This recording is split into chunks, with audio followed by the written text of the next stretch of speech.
Hi, this is Tom Needham, and I'm here with the Sounds of Film, and we're very excited to have on our program today the legendary documentary filmmaker Rory Kennedy. She's the daughter of Robert and Ethel Kennedy, and she has a great new movie out that's going to be airing on HBO called Ethel. Thank you very much, Rory, for coming on the program. Oh, nice talking to you, Tom. Thanks for having me. Oh, I'm very excited. I've admired your work for many, many years. You've done so many amazing documentaries, and I was fascinated when I heard that you were going to decide to do a movie about your own family. How did you come about the idea of doing this kind of film at this time in your life? Well, it really came to me through HBO, and Sheila Nevins had asked me to do a film about my mother, and I said no immediately.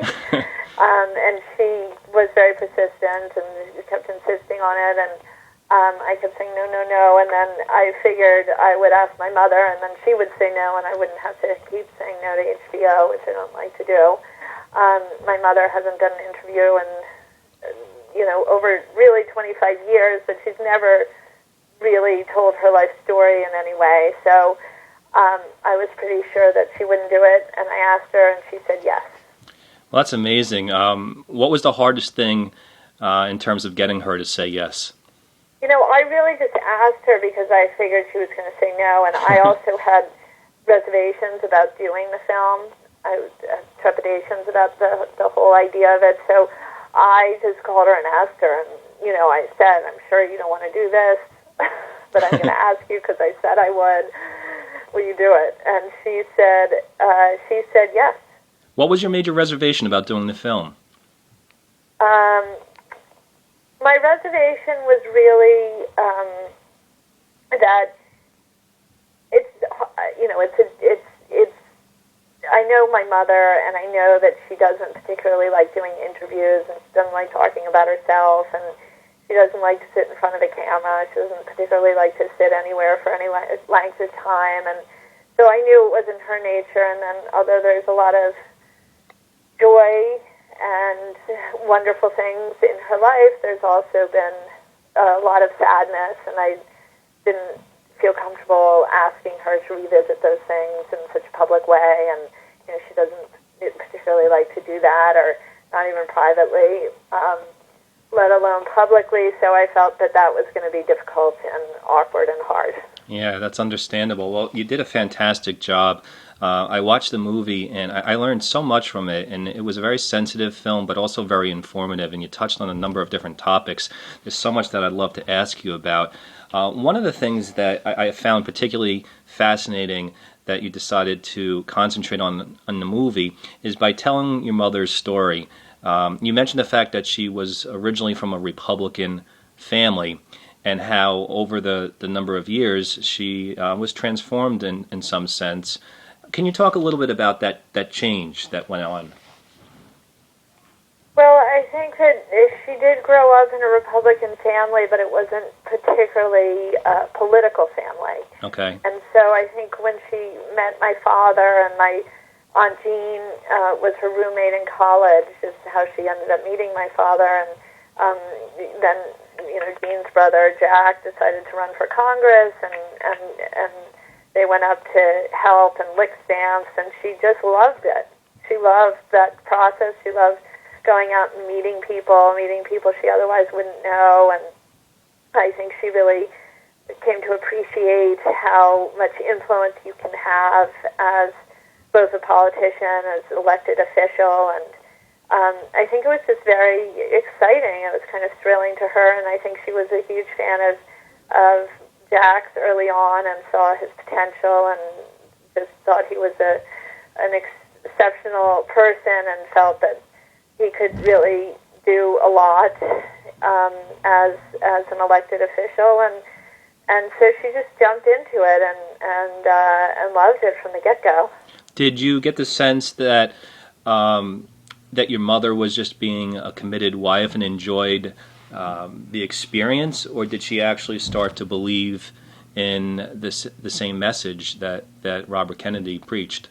I think that she really, I think they both evolved together over the time when the country was also evolving and changing, and they were both learning and exposing themselves to people and issues that they hadn't been exposed to before, and I think it was absolutely, a learning curve for them. But I think, I know my mother genuinely felt compelled to make a difference and help people who were challenged and really do what she could to contribute to those changes.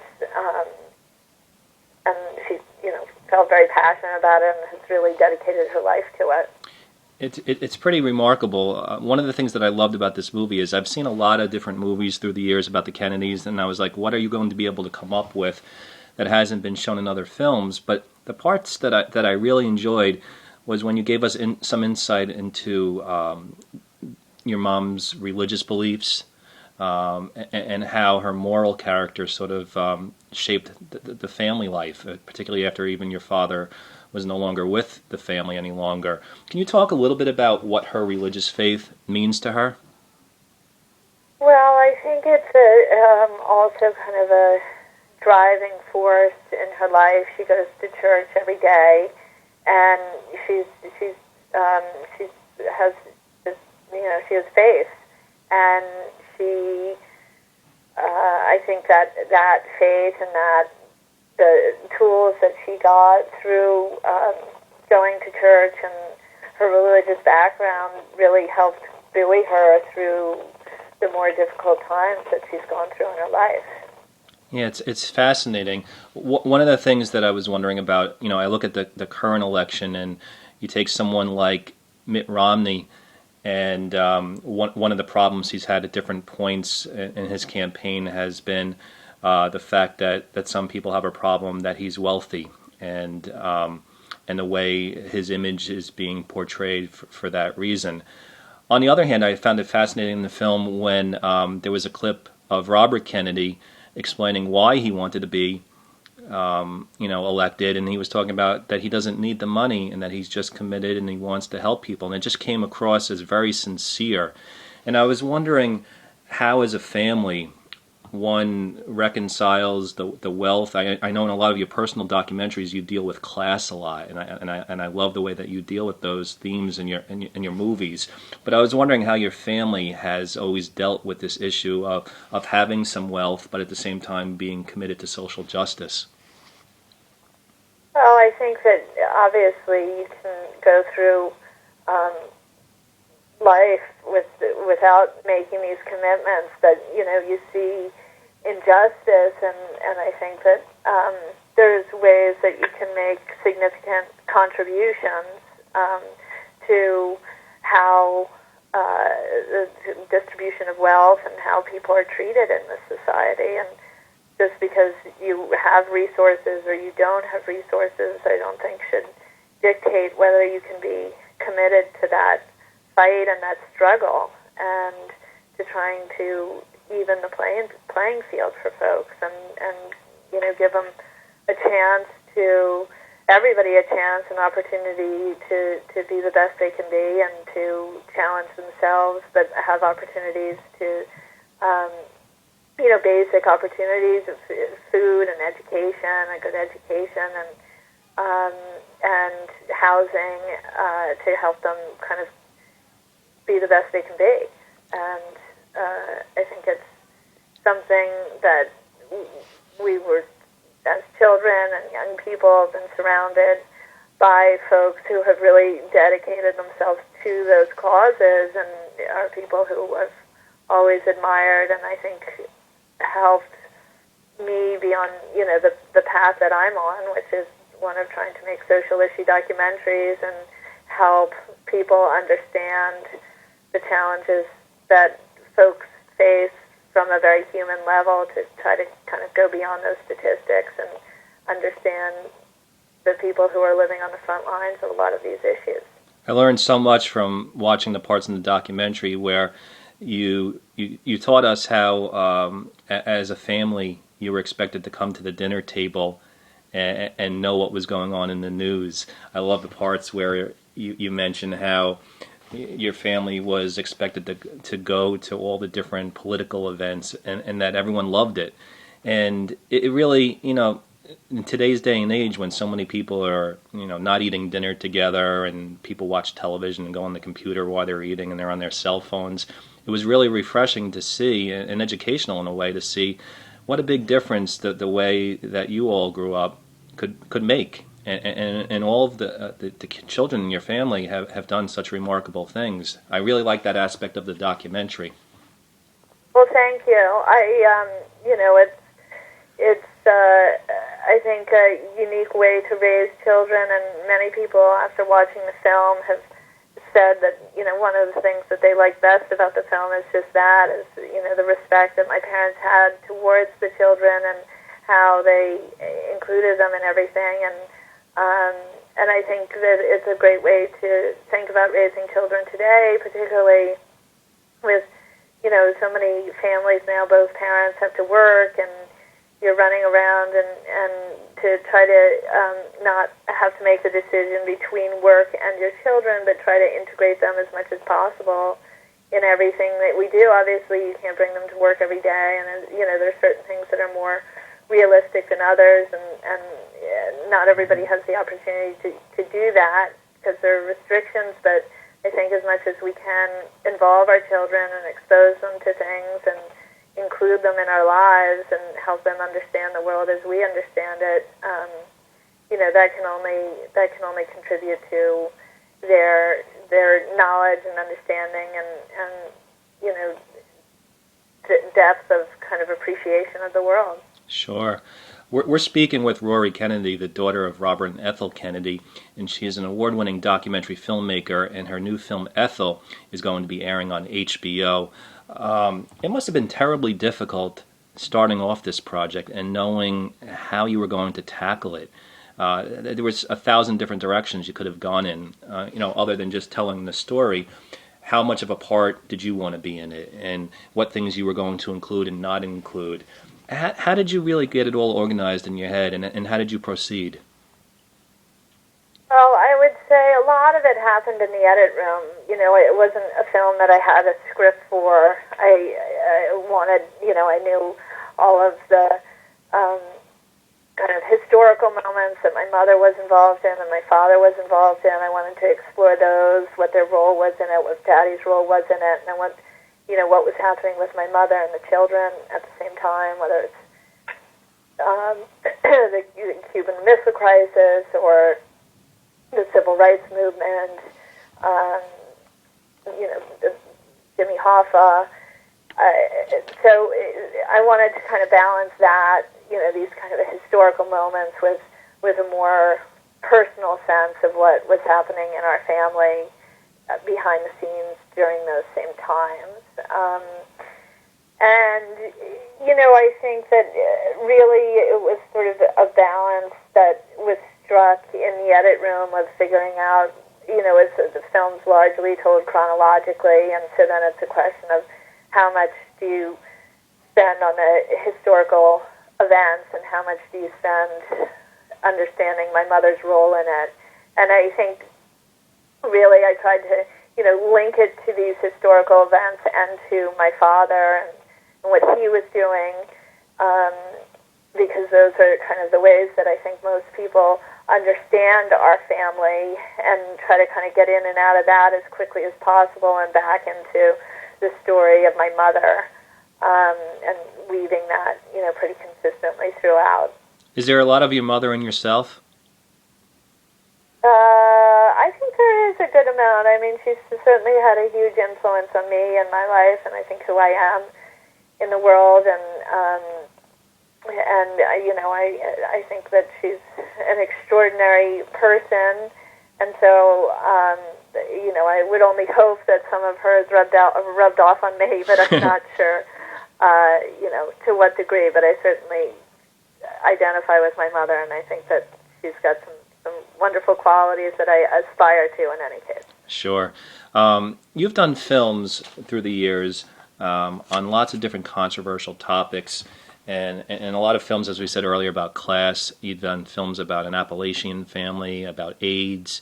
You've done films about life in Mississippi, and a great film about Indian Point, the nuclear power plant.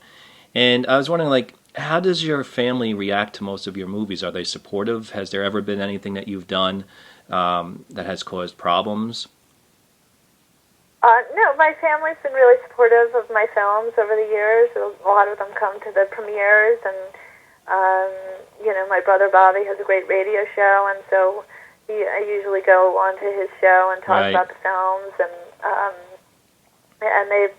they've always been enormously supportive of me and the work that I do. That's great. Yeah. What would you say, when you were making this movie, what was the part that was the most difficult part for you as a filmmaker to work on? Well, I think that it was hard to ask my mother and my siblings to revisit some of the sadder Right. events in their lives and to talk about that. And then also to, integrate those into the film and have to kind of go revisit that myself throughout the process. So I think that was by far and away the hardest part of the film. She must be pretty proud of you with all the work that you've done. My mother? Yes. Well, you'd have to ask her that, but I think she would. She always says very nice things. I thought that was very touching at the end of the movie when she. I mean, I'm sure there were lots of times she was very nice to you, but you really kind of saved it until the end for there to be like a real exchange between you two, and it was very emotional for me. Yeah, it was poignant. That was well done. Yeah. There's so many different things I'd love to talk to you about. Do you mind just answering one question? Like I said, you did a great film about Indian Point, and you've tackled a lot of different subjects that often don't get proper coverage in the mainstream media. And I was wondering if you've covered the story at all about the nuclear disaster in Japan, because in your film Indian Point, you wondered what would happen if there was a radioactive leak here. I didn't make a film about that, unfortunately. But there have been some really terrific films that were made on what happened in Japan, and Yeah. I certainly followed it very closely, and I did some interviews during that time when it came out to talk about it and the connections between Indian Point and what happened there, and some of the ideas that we were outlining in the film and the concerns I have for nuclear power. But it's certainly, it's a story that deserves to be told many times. Yeah. Well, I want to recommend that everyone check out Rory Kennedy's new film, Ethel. It's about her mother, and it's incredibly well done. It's going to be airing on HBO. And is there anything that you learned about your own family and its spot in history that you didn't know before making this film? Well, yeah, I think the big thing that I learned, I obviously knew my mother very well going into this, and I would say, there are these historical events that I think we're all familiar with, the Cuban Missile Crisis, the Civil Rights Movement, and I think most of us have looked, or at least I have seen that through really the lens of my father, and his role in those moments in history, and to kind of look at it through the lens of my mother, what role she played as a woman, as a mother, as a wife, as a partner, and of the children, what was going on behind, inside of our house at that time, what happens with the Cuban Missile Crisis when we think we're at the brink of nuclear war, what's happening internally then. So I think it explores some issues and moments that a lot of us are familiar with, but from a different angle. And I certainly learned a lot about my mother and my family in making it, and hope other people will as well. And I think they will. So everyone, once again, please check out Rory Kennedy's new film. It's called Ethel. It's about her mother, Ethel Kennedy, and there's a lot in there about history, and it's an entertaining movie as well. Rory, I want to thank you so much. I know you have a busy schedule. Thank you for coming on The Sounds of Film, and the best of luck. This is an important movie, and I hope a lot of people see it. Thanks so much, Tom. I appreciate you bringing some attention to it. Okay, thanks again. Good night. Bye.